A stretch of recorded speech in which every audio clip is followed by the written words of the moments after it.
Sputnik. वक्त होता है सन 1983 का, जहां अंतरिक्ष में हमें दो रशियन एस्ट्रोनॉट्स को दिखाया जाता है।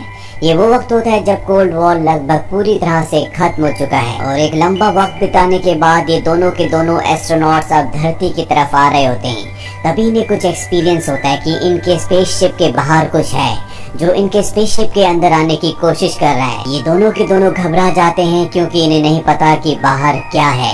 इसके बाद इनका स्पेसशिप धरती की ऑर्बिट के अंदर आ जाता है और कजाकिस्तान में क्रैश हो जाता है। ये एक ऐसी जगह होती है जहां पर दूर दूर तक कोई भी नहीं होता, लेकिन एक आदमी इनके क्रैश को देख लेता है और जब वो उस जगह पहुंचता है तो देखता है कि दोनों एस्ट्रोनॉट्स में से एक की मृत्यु हो चुकी है और दूसरा बहुत बुरी तरह से जख्मी है। वहीं दूसरी तरफ हमें एक लड़की को दिखाया जाता है जिसका नाम तातियाना है। ये एक साइकाइट्रिस्ट है, लेकिन अपने अलग तरीके से इलाज करने की वजह से हमेशा कंट्रोवर्सी में रहती है। और अब इसके पास एक कर्नल आता है। वो कहता है कि मेरे पास तुम्हारे लिए एक केस है, अगर तुम्हें अच्छा ना लगे तो तुम वापस आ सकती हो। इसके बाद कर्नल तातियाना को अपने साथ एक मिलिट्री बेस में ले जाते हैं, जहाँ पर वो उसे एक पेशेंट को दिखाते हैं और ये पेशेंट वही एस्ट्रोनॉट होता है जिसका स्पेसशिप धरती पर क्रैश हुआ था। इसका नाम कॉन्स्टेंटीन होता है। तातियाना देखती है कि उसके सामने एक साइकाइट्रिस्ट बैठा हुआ है जो उसे हिप्नोसिस करने की कोशिश कर रहा है, लेकिन कॉन्स्टेंटीन के ऊपर इसका कोई भी असर नहीं हो रहा होता। और अब तातियाना उसके पास जाती है और उससे पूछती है कि उस दिन क्या हुआ था। कॉन्स्टेंटीन कहता है कि क्रैश के बाद क्या हुआ मुझे कुछ भी याद नहीं है। दरअसल कॉन्स्टेंटीन को यहाँ पर क्वारंटीन किया गया है, ना वो बाहर जा सकता है और ना ही कोई उससे मिलने के लिए आ सकता है, जिससे तातियाना को शक हो जाता है कि यहाँ पर कुछ न कुछ बहुत बड़ा चल रहा है। कॉन्स्टेंटीन तातियाना को अपनी मॉम का नंबर देता है और कहता है कि तुम उन्हें बता देना कि मैं पूरी तरह से ठीक हूँ। इसके बाद तातियाना वहाँ से निकल जाती है और वो कर्नल से कहती है कि कॉन्स्टेंटीन पूरी तरह से ठीक है। रात को जब तातियाना अपने कमरे में सो रही होती है, तभी कर्नल उसके कमरे का दरवाजा नॉक करते हैं और उसे अपने साथ एक बार फिर से उसी जगह ले जाते हैं जहाँ पर कॉन्स्टेंटीन है। और ये देखते हैं कि कॉन्स्टेंटीन को बहुत ज्यादा तकलीफ हो रही है और तभी अचानक से वो अपने बेड से गिर जाता है और उसके मुंह के अंदर से एक अजीब सा क्रिएचर बाहर निकलता है जो कुछ ही पलों में पूरी तरह से अपने रूप में आ जाता है। कर्नल तातियाना से कहते हैं कि तुम अंदर जाओ और अब तातियाना अंदर जाती है और उस अजीब से जीव के सामने खड़ी हो जाती है, लेकिन इन दोनों के बीच में एक ग्लास की दीवार होती है। वो जीव बहुत अजीब तरह से तातियाना को देख रहा होता है। वो पूरी तरह से शांत होता है। तातियाना अपना हाथ उसकी तरफ बढ़ाती है। दरअसल वो उससे मेंटली कम्युनिकेट करने की कोशिश कर रही होती है, पर तभी वो जीव उसके ऊपर हमला कर देता है। पर ग्लास की दीवार होने की वजह से तातियाना को कुछ भी नहीं होता। तातियाना बहुत ज्यादा डर जाती है। उसे समझ में आ जाता है कि ये सब कुछ एलियन जीव से जुड़ा हुआ है।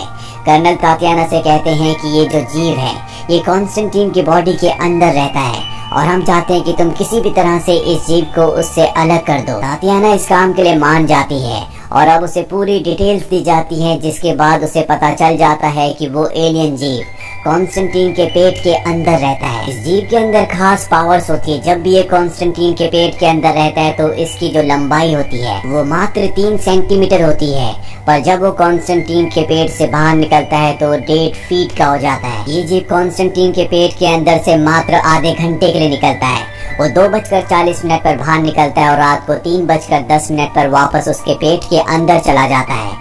हालांकि कॉन्स्टेंटीन की बॉडी से इसे अलग करने की कोशिश की गई थी, पर उसके बाद कॉन्स्टेंटीन की हालत बहुत ज्यादा खराब हो गई, इसीलिए उस जीव को दोबारा से उसके पास छोड़ना पड़ा और वो उसकी बॉडी के अंदर चला गया।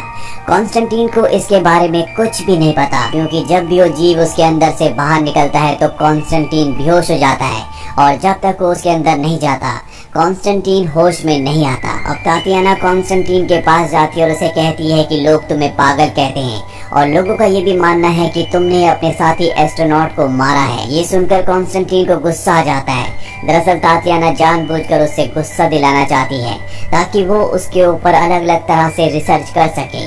कर्नल उससे पूछते कि ऐसा करने की क्या वजह है।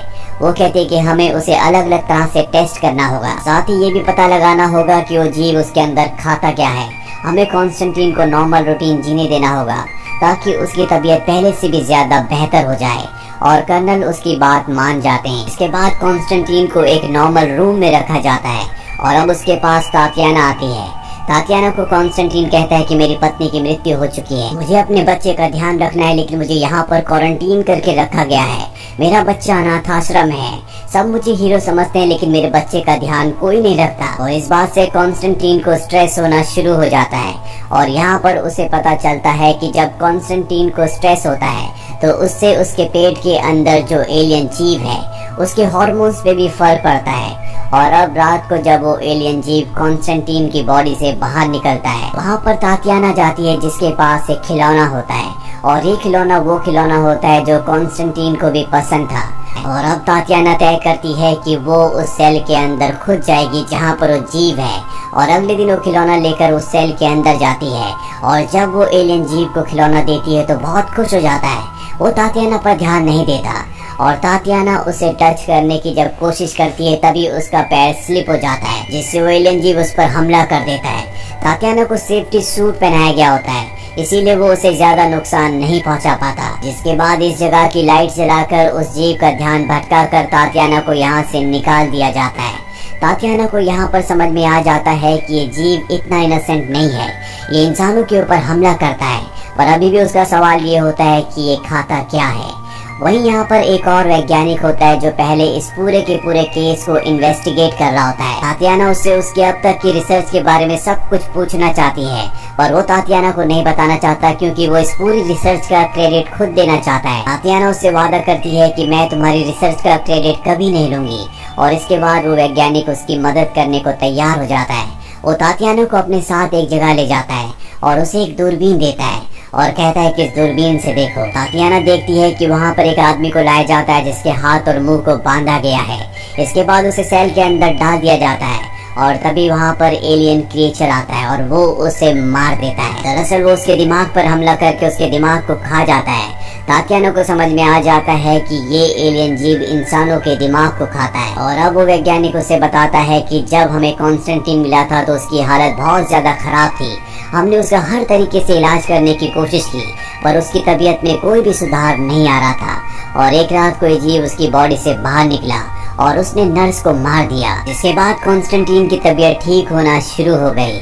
इसके बाद हमने उस क्रिएचर को कई जानवर खिलाने की कोशिश की, लेकिन उससे कॉन्स्टेंटीन की तबीयत में कोई भी असर नहीं पड़ा। इसीलिए हर रात को उस एलियन जीव के हवाले हमें एक आदमी को करना पड़ता है ताकि हम कॉन्स्टेंटीन को बचा सके और साथ ही उस जीव को भी। अगली सुबह तातियाना और कॉन्स्टेंटीन दोनों जॉगिंग कर रहे होते हैं, और यहाँ पर जॉगिंग करते करते तातियाना कॉन्स्टेंटीन को सारा सच बता देती है कि उसके पेट के अंदर एक जीव है। लेकिन कॉन्स्टेंटीन को इस बात से कोई फर्क नहीं पड़ता।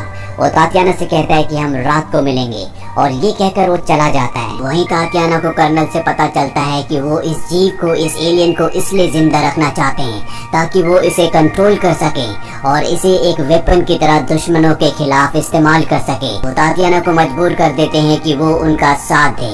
वही रात को तातियाना जब कॉन्स्टेंटीन से मिलती है तो उसे पता चलता है कि कॉन्स्टेंटीन को सब कुछ पहले से पता है कि वो जीव उसके अंदर है।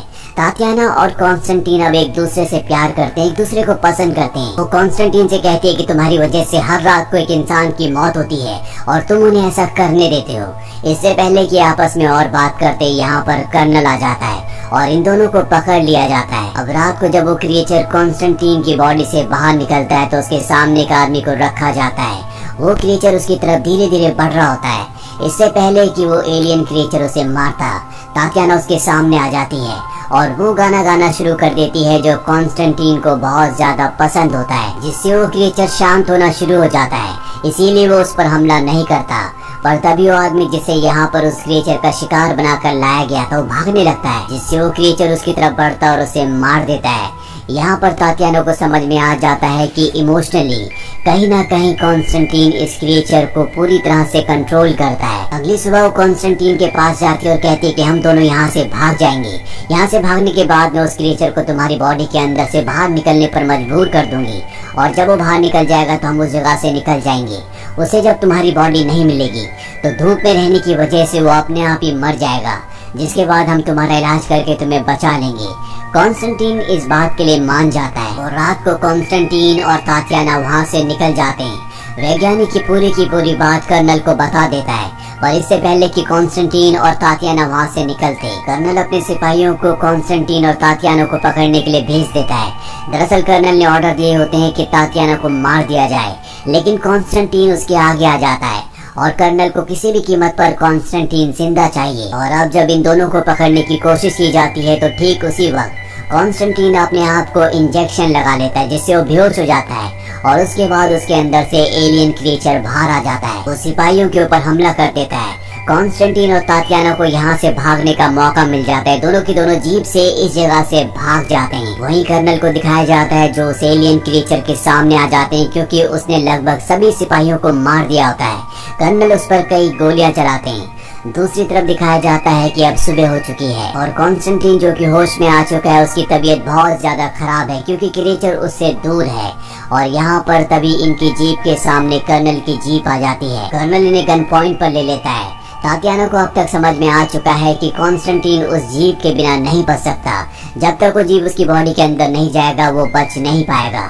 कर्नल यहाँ पर तातियाना को मारने लगता है, जो देखकर कॉन्स्टेंटीन को बहुत गुस्सा आता है, जिस वजह से वो एलियन जीप जो कई गोलियां लगने के बाद बेहोश होता है, वो होश में आ जाता है।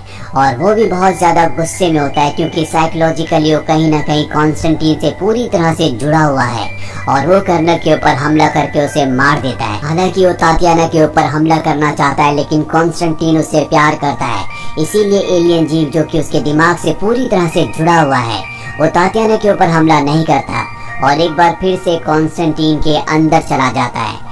कॉन्स्टेंटीन को समझ में आ चुका है कि वो इस एलियन जीव के बिना नहीं जी सकता और न ही वो एलियन जीव इसकी बॉडी के बिना जी सकता है।